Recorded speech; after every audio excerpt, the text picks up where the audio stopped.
హుజరాబాద్ నియోజకవర్గ ప్రజలందరికీ కూడా నా నమస్కారాలు. మొన్న రివ్యూ మీటింగ్లో ఇన్ఛార్జ్ మినిస్టర్ గారిని హుజరాబాద్ నియోజకవర్గంలో కేసీఆర్ గారు 1,116 రూపాయల కళ్యాణ లక్ష్మి చెక్కులు పోయిన ప్రభుత్వంలో శాంక్షన్ చేసిండు అని చెప్పడం జరిగింది.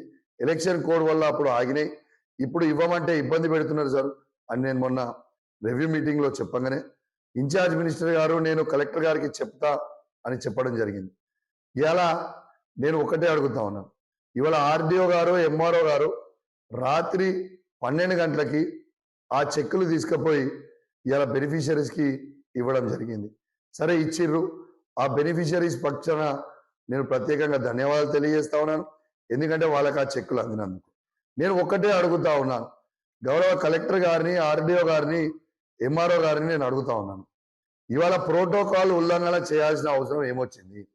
ఇలా స్థానికంగా అయిన ఎమ్మెల్యేగా నాకు ఇలా జెడ్పీటీసీకి, ఎంపీపీలకు, మున్సిపల్ చైర్మన్లకి, వైస్ చైర్మన్లకి, కౌన్సిలర్లకి, సర్పంచ్లకి, ఎంపీటీసీలకి తెలియకుండా రాత్రి 12 గంటలకి చెక్కులు పంచిపోయింది. అసలు ఈ రాష్ట్రంలో కానీ, ఈ భారతదేశంలో కానీ ఎక్కడైనా రాత్రి 12 గంటలకి చెక్కులు తీసుకుపోయి పంచుతారా అని నేను అడుగుతా ఉన్నాను.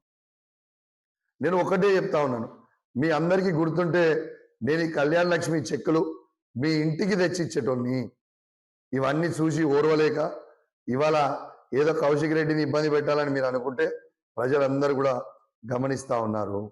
ఇవాళ ప్రజా పరిపాలన అంటే ఇదేనా అని నేను అడుగుతా ఉన్నాను.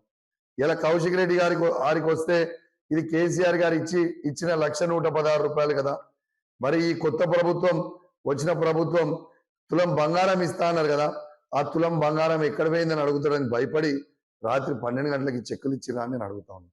ఇలా కలెక్టర్ గారిని, ఆర్డీఓ గారిని, ఎంఆర్ఓ గారిని నేను చెప్తా ఉన్నాను, మీరు అధికారులు, మీరు ఈ ప్రోటోకాల్ని ఉల్లంఘన చేస్తే మీకు వచ్చింది లేదు, ఏం లేదు, మీరు మీ డ్యూటీ మీరు చేయాలని నేను విజ్ఞప్తి చేస్తా ఉన్నాను. మీరు ప్రెషర్లకి ఇట్లా లొంగిపోతే ఇది మంచి పద్ధతి కాదు, దీనికి మీరు తీవ్రమైన పరిణామాలు కూడా ఎదుర్కోవాల్సిన పరిస్థితి వస్తుందని చెప్పి తెలియజేస్తూ సెలవు తీసుకుంటా ఉన్నాను. జై తెలంగాణ, జై కేసీఆర్.